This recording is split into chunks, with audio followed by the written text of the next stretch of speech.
Paz y bendiciones en el nombre poderoso de nuestro Señor Jesucristo.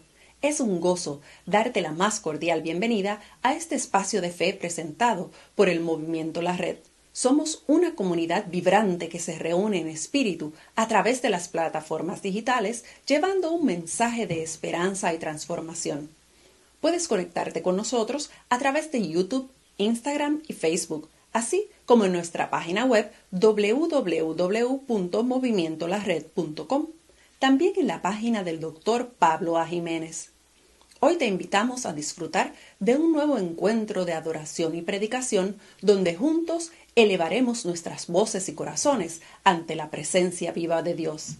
Si este contenido es de bendición para ti, ayúdanos a llevarlo más lejos.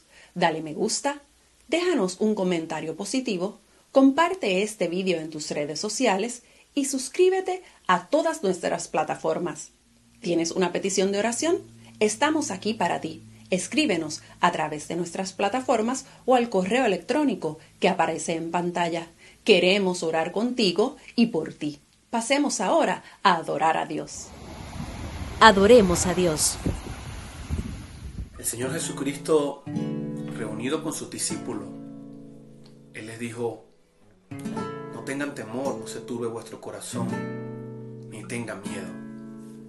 Y les decía: la paz les dejo, mi paz les doy, yo no la doy como el mundo la da. Qué bueno que esa paz que el Señor nos da es una paz que no se opaca por las circunstancias, es una paz que independientemente de las circunstancias, la crisis en la que podamos estar atravesando, permanece en nosotros. Por eso Él nos las da, no como el mundo la da. El mundo cree que la paz es ausencia de problemas o ausencia de dificultades. Pero qué bueno que Él también les dijo: en el mundo tendréis aflicciones, pero confiad, yo he vencido al mundo. Y qué paz nos da a nosotros. Por eso dice: justificados pues por la fe tenemos paz para con Dios por medio de nuestro Señor Jesucristo. Nosotros tenemos las cuentas claras con nuestro Dios y tenemos paz.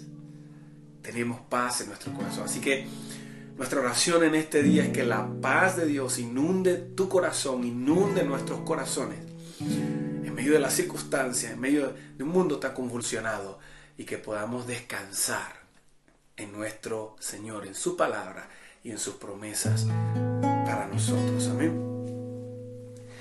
En el fondo de mi alma hay una dulce quietud, se difunde inundando mi ser.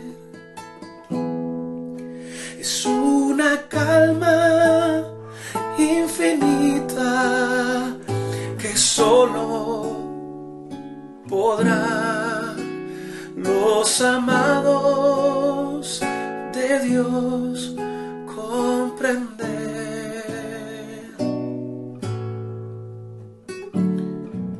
Paz, paz, cuán dulce paz es aquella que el Padre me da. Yo le ruego que inunde por siempre mi ser en sus ondas de amor celestial.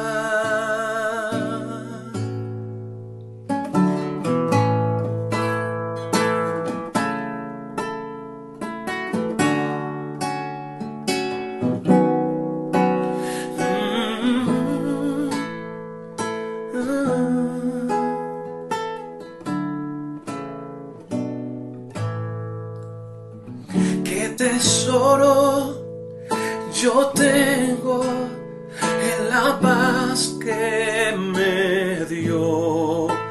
En el fondo de mi alma de estar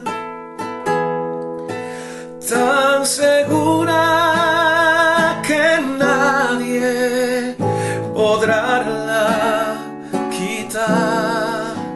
Mientras mire los años pasar.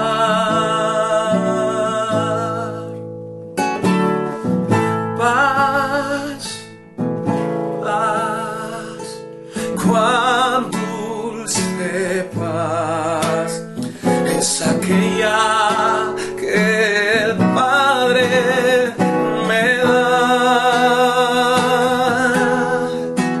Yo le ruego que inunde por siempre mi ser en sus ondas de amor celestial.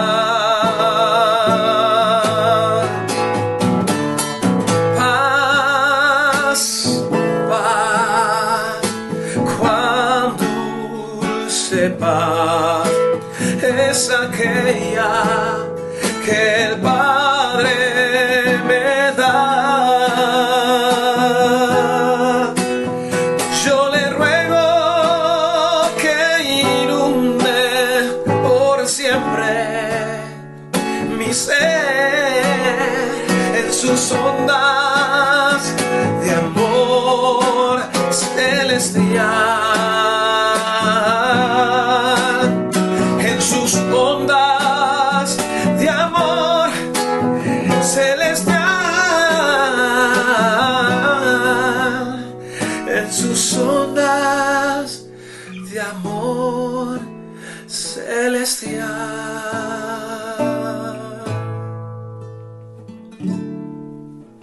Paz, paz, cuán dulce paz es aquella que el Padre me da. Yo le ruego que inunde por siempre mi ser en sus ondas de amor celestial.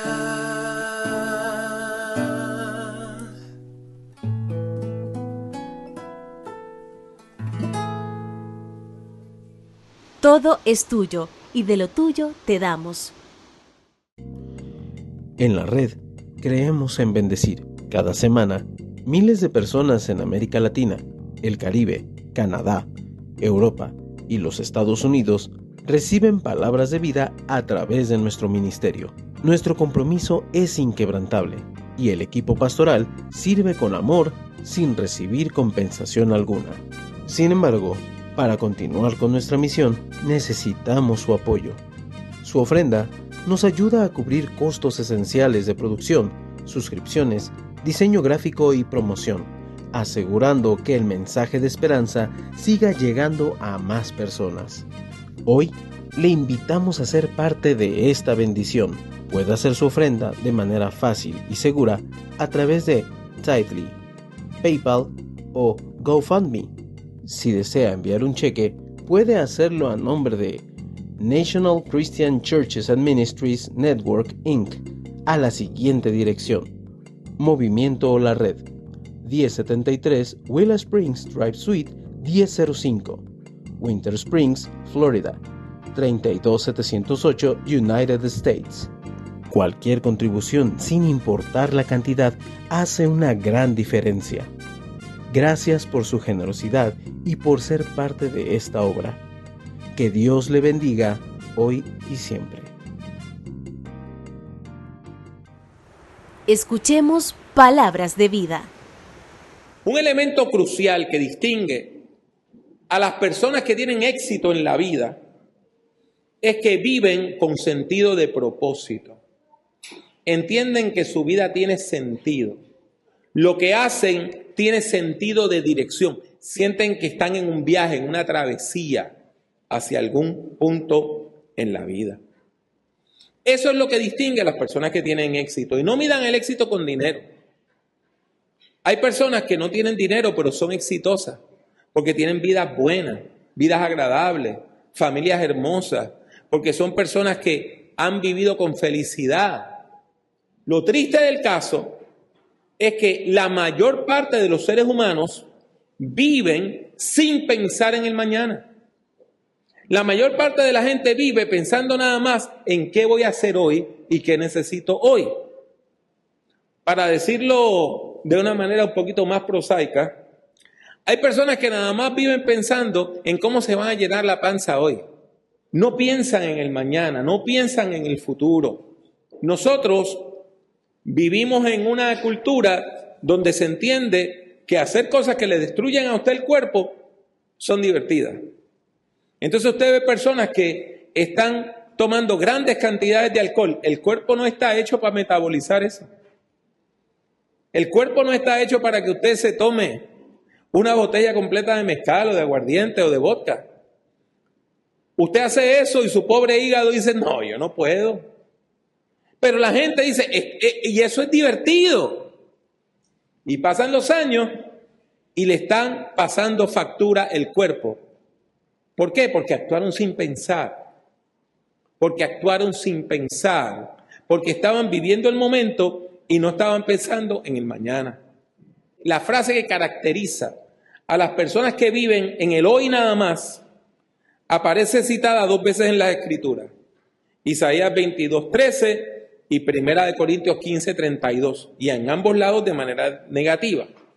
Y la frase dice, comamos y bebamos que mañana moriremos. Y hay personas que viven así. Comamos y bebamos que mañana moriremos. Isaías 22:13, 1 Corintios 15:32. Ese es el lema de mucha gente, que viven sin pensar que hay un mañana. Vamos a volver a eso de las personas que tienen éxito en la vida. Las personas que tienen éxito en la vida sienten que su existencia tiene un propósito, que están en el mundo para hacer algo, que hay algo que le da sentido a todo lo que hace. Otra forma de decirlo es lo siguiente. Las personas que tienen éxito en la vida conocen su porqué. Tienen un porqué. Tienen algo que les motiva a actuar. Hay un pensador que escribe varios libros sobre liderazgo. Su nombre es Simon Sinek. Y este caballero dice que antes de usted emprender cualquier proyecto, sea un negocio, una familia, un programa de estudio, antes de hacer cualquier proyecto, usted tiene que contestar 3 preguntas. Primero, ¿qué voy a hacer? Segundo, ¿cómo lo voy a hacer? Pero en tercer lugar, y el más importante es, ¿por qué lo quiero hacer? ¿Qué, cómo y por qué? El qué define las tareas en las cuales nos vamos a embarcar. El cómo define el proceso que vamos a hacer para poder lograr esas tareas. Tanto el qué como el cómo son relativamente fáciles. ¿Usted quiere tener un restaurante? ¿Qué? Voy a tener un restaurante. ¿Cómo? Pues hay que cocinar. Y si usted no sabe cocinar, pues puede aprender a cocinar. El qué y el cómo son relativamente fáciles de determinar y de aprender. ¿Qué es lo que distingue a la persona de éxito de la persona que fracasa? La persona exitosa responde la tercera pregunta: ¿por qué lo quiero hacer? ¿Por qué quiero tener un restaurante? ¿Por qué? ¿Qué es lo que me motiva a tener un restaurante? ¿Qué es lo que me motiva a empezar este programa de estudio? ¿Por qué quiero tener un negocio? ¿Por qué quiero mudarme a este lugar? Hay una motivación y la motivación la tienen clara. ¿Por qué deseas comenzar este proyecto? ¿Por qué deseas invertir el tiempo en la vida, que es el recurso más limitado que tenemos, haciendo esto?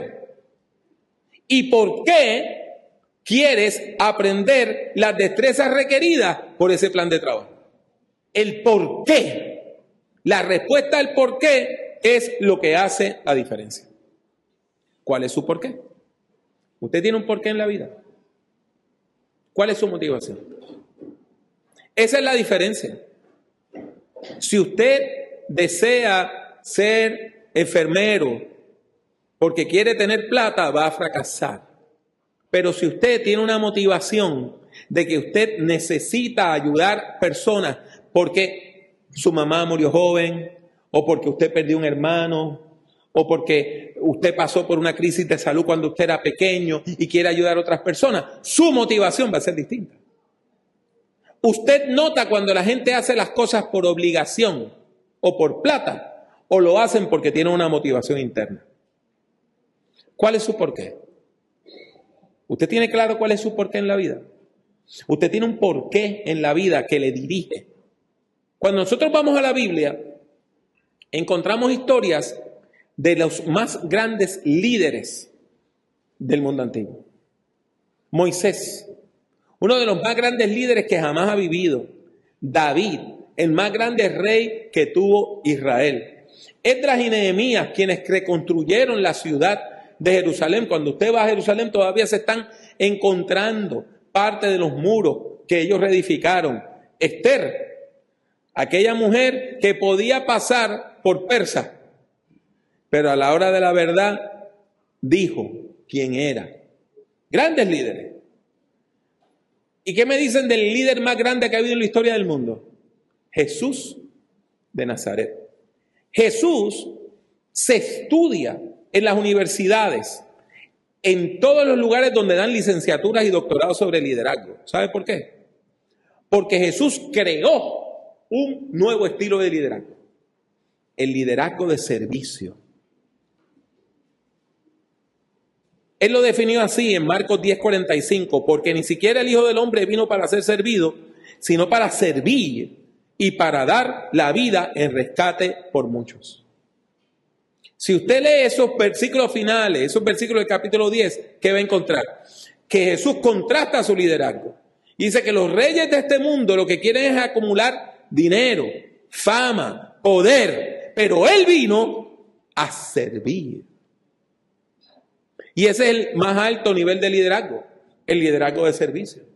Podríamos hablar de todos esos líderes, pero hoy quiero enfocarme en el ejemplo del apóstol Pablo. El ejemplo del apóstol Pablo. El apóstol Pablo fue uno de los más grandes líderes del primer siglo. Es más estudiado que la mayor parte de los emperadores romanos de la época. Es más conocido que la mayor parte de los emperadores romanos de ese primer siglo. ¿Quién era el apóstol Pablo? Empezó como un hombre bicultural y bilingüe. Hablaba 2 idiomas. Conocía 2 culturas. ¿Por qué? Porque él nació en una ciudad que estaba fuera del territorio nacional de Judá. Él nació en una ciudad llamada Tarso, la capital de Cilicia, en el sur del país que hoy llamamos Turquía. Por eso es que crece bilingüe, porque el idioma que se hablaba en Tarso era el griego, pero él venía de una familia judía que hablaba en lengua hebrea. Y como todas las personas bilingües, tenía 2 nombres, uno en cada idioma. Su nombre hebreo era Saulo, en honor al rey Saúl, que había sido de la tribu de Benjamín, y él venía de la tribu de Benjamín. ¿Quién era Pablo? De acuerdo al libro de los Hechos de los Apóstoles, como lo acabo de decir, fue un hombre nacido en Asia Menor, en ese país que hoy llamamos Turquía, que después emigró a Jerusalén, donde estudió y se hizo maestro de la ley, se hizo rabino judío. Tarso no era una ciudad poco importante, sino una ciudad muy importante. Al punto de que en el mundo habían dos grandes bibliotecas. La primera y más grande estaba en Alejandría, en Egipto. La segunda estaba en Tarso. Eso quiere decir que la ciudad estaba llena de intelectuales, de personas que eran maestros de oratoria, de retórica, de leyes. Y él se cría en ese ambiente donde hay un bullicio literario, hay poetas, hay personas que escriben historia.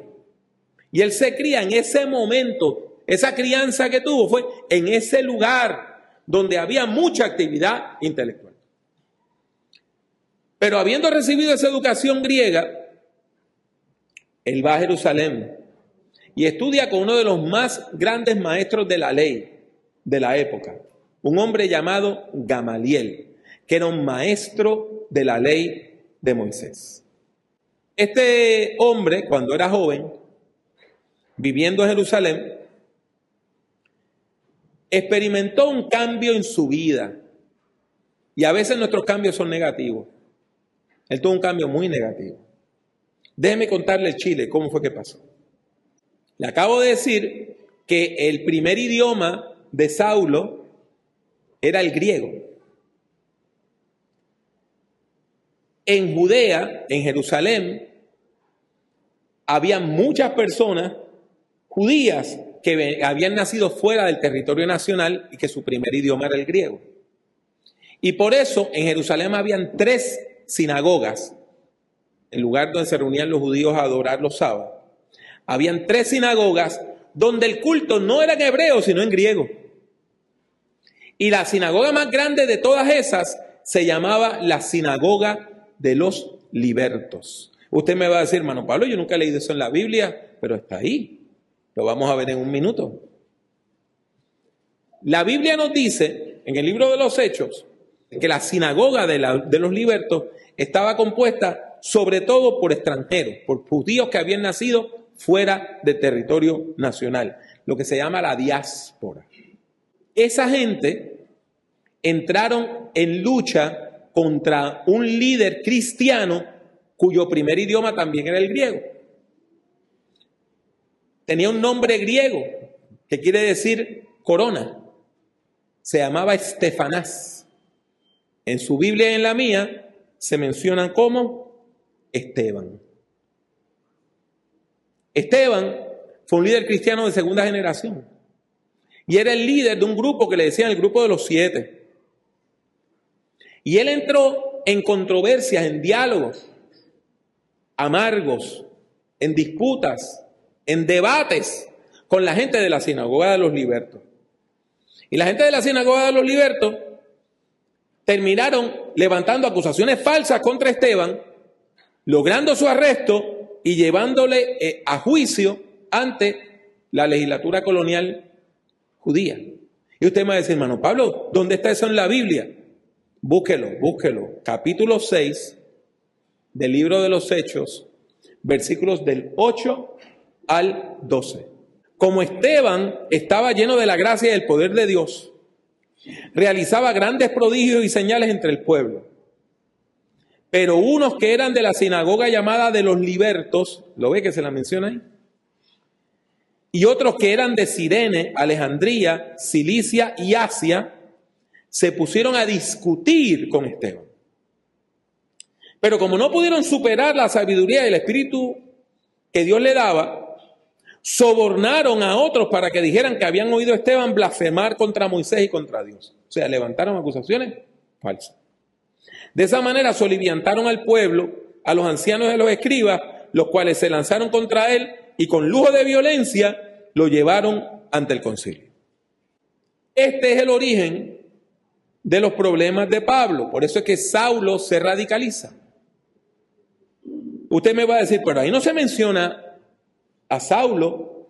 Usted tiene razón, pero si usted ve bien el versículo 9, dice que había gente allí, en esa sinagoga, de Cirene, que es el país que hoy llamamos Libia, Alejandría, que está en el país que hoy llamamos Egipto, y de Cilicia. Y yo le dije que la capital de Cilicia era, ¿qué ciudad?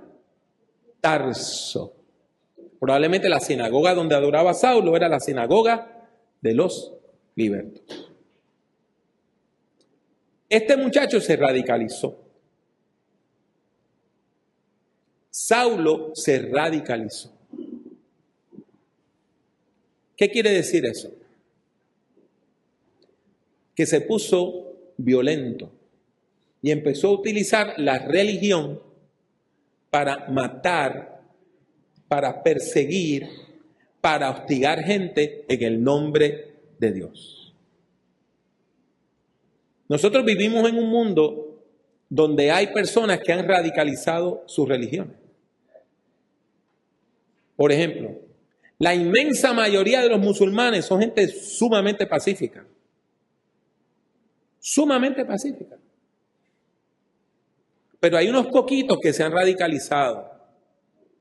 Y esos poquitos se convierten en terroristas. Entonces, desgraciadamente, pues acusamos a todos los musulmanes de ser terroristas.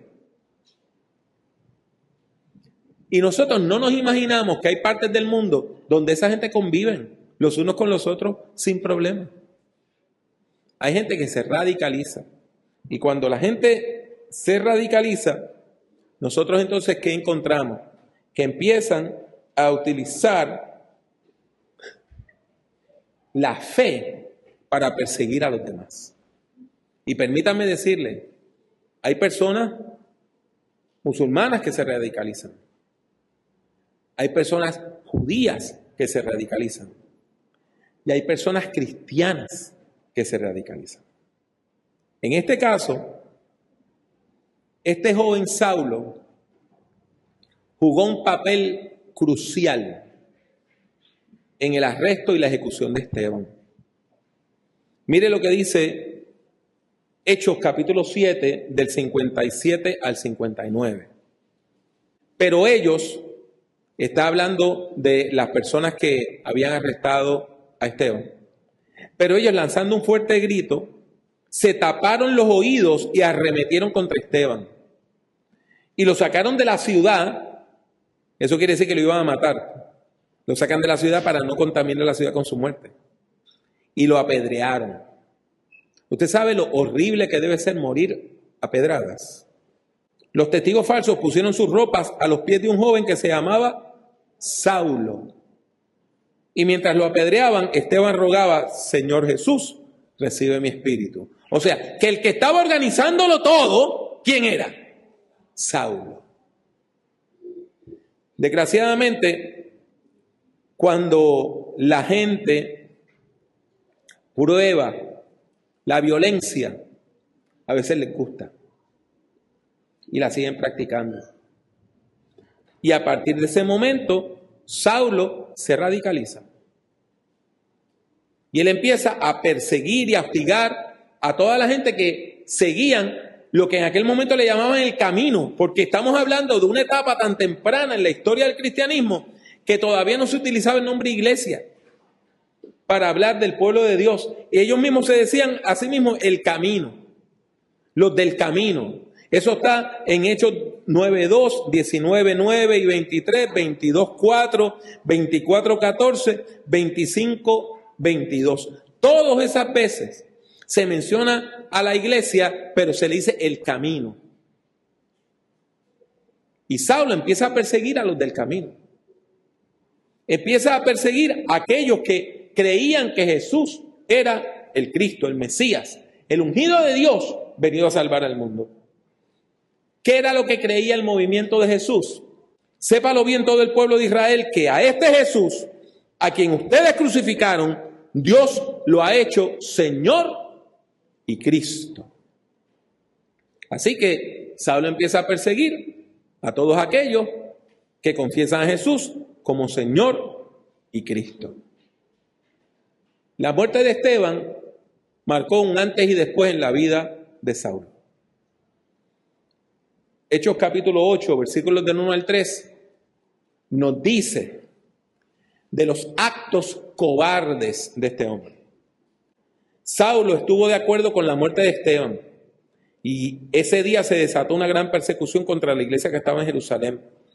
Y muchos se dispersaron por las tierras de Judea y de Samaria, menos los apóstoles. Y mientras que unos hombres piadosos levantaron a Esteban y lo enterraron y lloraron mucho por él, Saulo hacía destrozos en la iglesia. Entraba a las casas y arrastraba a hombres y mujeres y los llevaba a la cárcel. Saulo se ha radicalizado. Todo lo que aprendió de las escrituras hebreas lo ha olvidado. Está utilizando la palabra de Dios para matar y para destruir, no para edificar, no para bendecir. Y él creía en su mente que él era el gran salvador del judaísmo, que él estaba salvando al judaísmo ¿de qué? De esta superstición maliciosa que era el movimiento de Jesús. El problema es que cuando usted pelea con Dios, va a encontrar pelea, ¿sabe? Cuando usted anda de malas con Dios y se enfrenta a Dios, Dios viene a su encuentro. Y prepárese para lo que le viene cuando usted reta a Dios. Saulo, en su ignorancia, ve que la gente que le está persiguiendo se están yendo a otros países. Y él dice, bueno, lo que he hecho es que ahora la iglesia está creciendo más porque la gente está yendo a otros lugares a predicar. Así que él va donde las autoridades y le dicen, denme la autorización, conviértame aquí en un diputado, un alguacil para ir a arrestar a esa gente que se fueron de aquí. Y así él llega a Damasco. Y cuando está entrando a la ciudad de Damasco, usted ha escuchado esa historia, ¿verdad? Él tiene una visión. Escucha la voz del cielo que le dice, Saulo, Saulo. Cuando usted vea dos veces que se dice el nombre dos veces de alguien en la Biblia, es un regaño. 3 es un llamado, 2 es un regaño. Saulo, Saulo, la voz le está regañando. ¿Por qué me persigues? Note que la voz no dice, ¿por qué persigues a mi pueblo? ¿Por qué persigues a la iglesia? ¿Por qué me persigues a mí? Y note que a pesar de ser un religioso, era completamente inmaduro espiritualmente, no tenía discernimiento. Tenía vista física, pero no tenía vista espiritual. Lo que responde Saulo es, ¿quién me está hablando? En la Biblia, por lo regular, cuando hay una experiencia así, quien le habla es un ángel a la gente. Lo menos que él esperaba es que la voz dijera, yo soy Jesús, a quien tú persigues.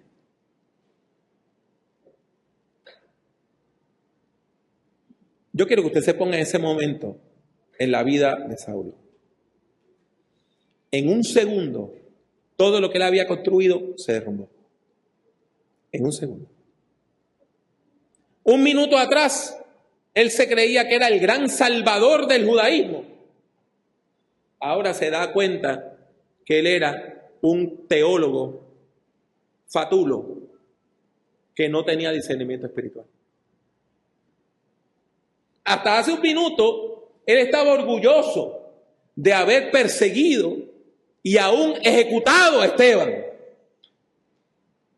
Después que se encuentra con Jesús, se da cuenta que el hereje no era Esteban, era él. Y que él había matado a un inocente. Déjeme decirle, a uno la vida le puede cambiar en un minuto, para bien o para mal. Y en este caso, en ese momento, Saulo se da cuenta lo perdido que estaba. Hay una enseñanza que no está en la diapositiva, pero yo se la quiero dejar. Pastor, usted la va a usar por muchos años. Usted va a predicar más que yo, usted es mucho más joven que yo. La gente perdida no sabe que está perdida. ¿Lo escuchó bien? La gente perdida no sabe que está perdida. La mayor parte de los alcohólicos no saben que son alcohólicos. Y dicen, no, esto yo lo puedo dejar cuando quiera, hasta que tratan de dejarlo. La mayor parte de las personas adictas no saben que están adictas.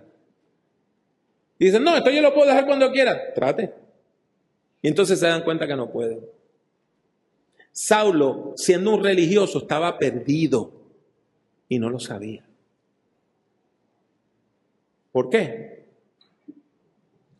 Porque su vida no tenía una motivación. Él no tenía un porqué. Él no tenía una meta que dirigiera su vida. Él se estaba dejando llevar por la borrachera que da el poder abusar de otros de manera impune. Pero todo lo que usted hace en este mundo,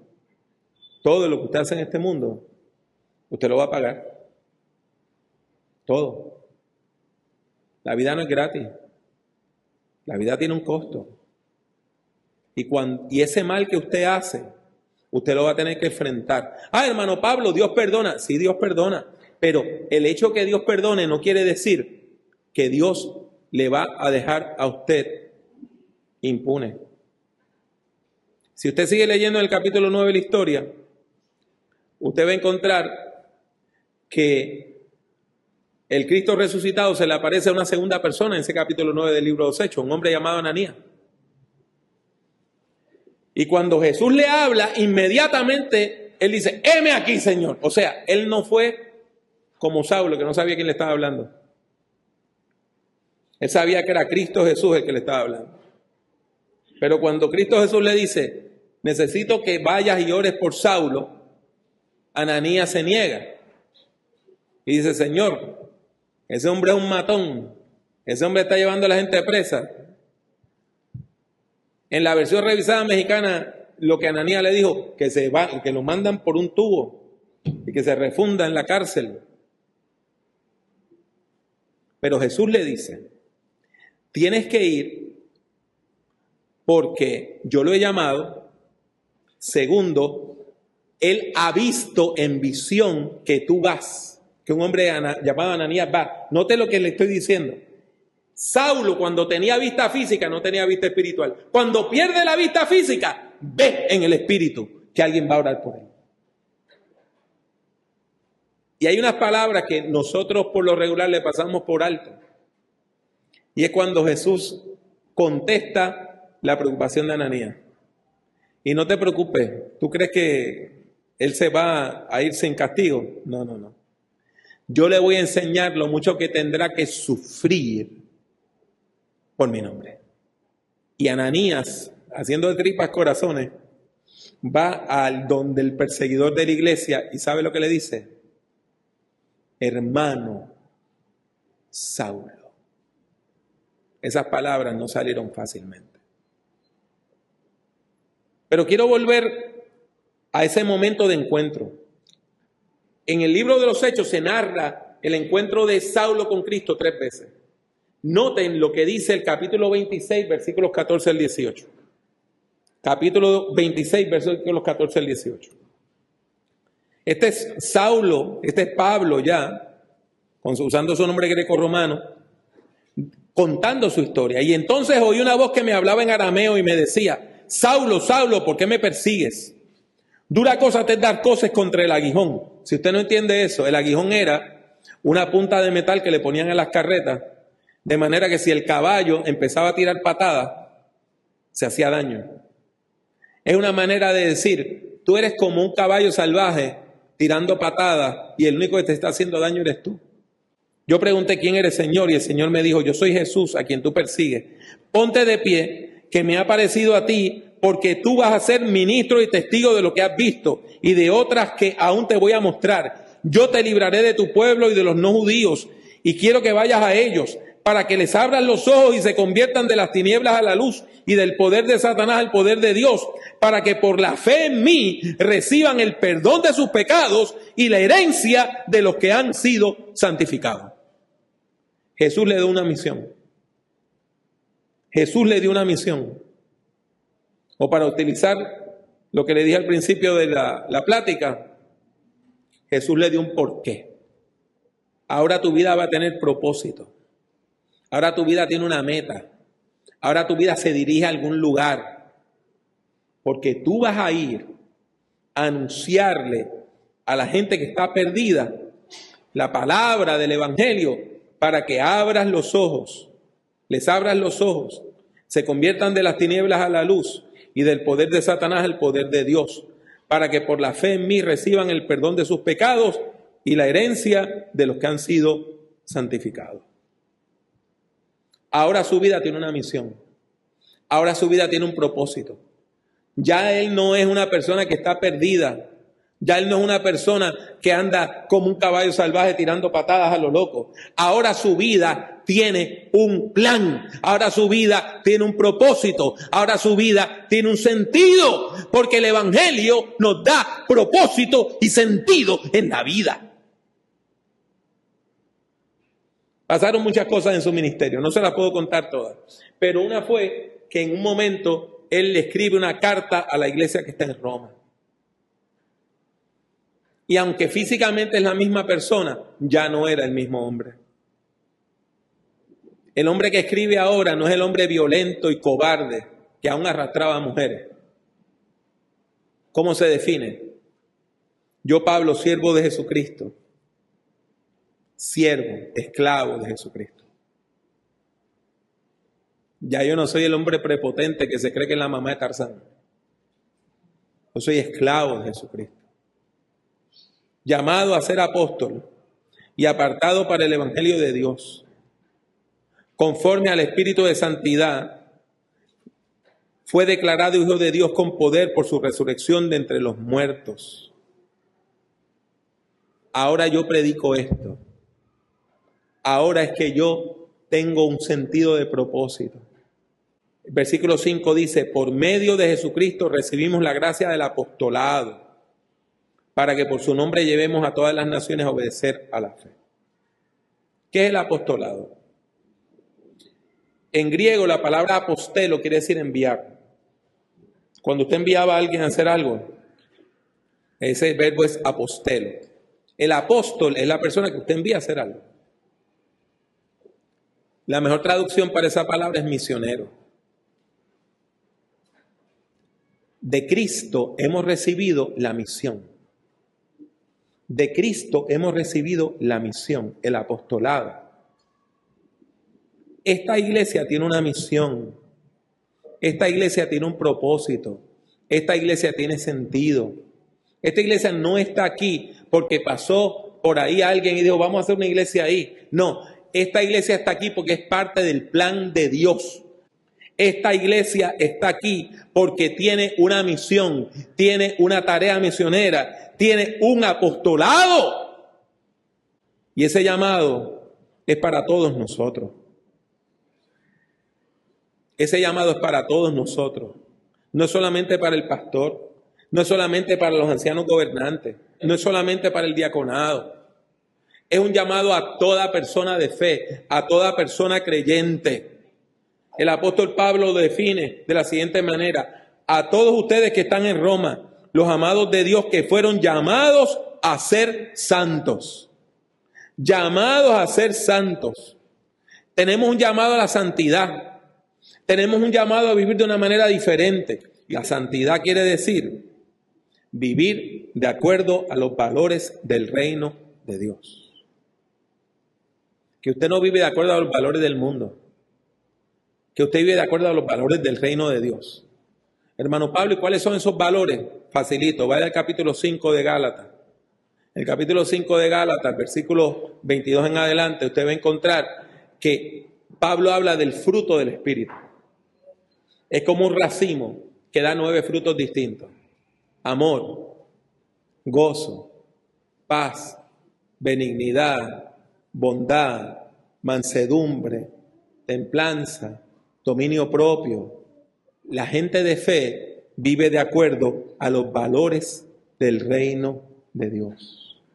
Y Dios nos llama a vivir de acuerdo a esos valores. Dios nos llama a vivir de acuerdo a esos valores. El llamado a la santidad es un llamado a encontrar nuestro porqué en el Evangelio de Jesucristo.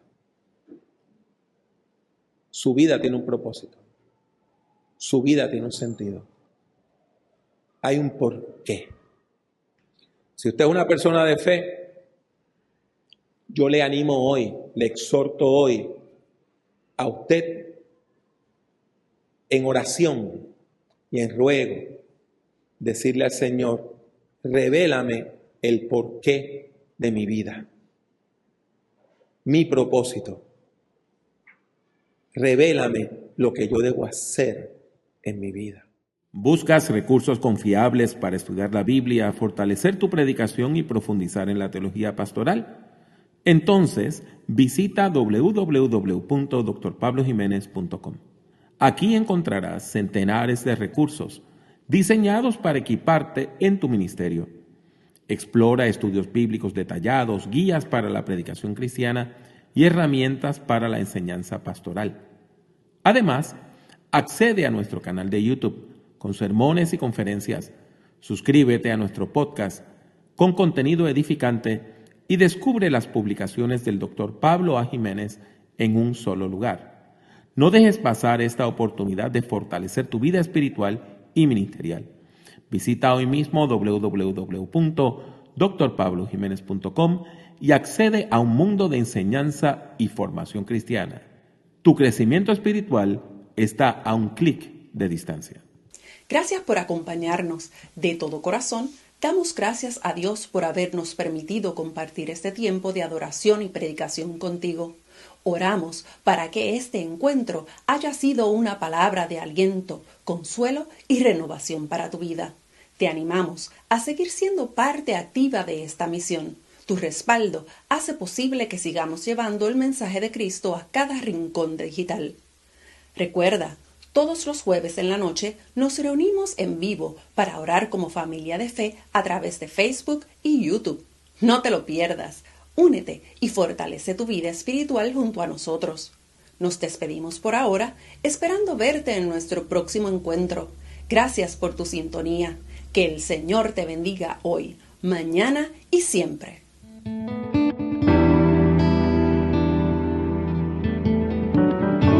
Únase al Movimiento La Red, visitando nuestra página web www.movimientolared.com.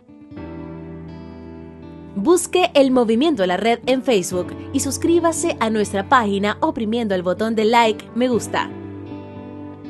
El Movimiento La Red es una comunidad de fe que se reúne a través de las redes sociales. La participación es libre y voluntaria. Está abierta tanto para ser su principal comunidad de fe como para enriquecer su vida espiritual. La Red es un movimiento cristiano que no está afiliado a denominación alguna.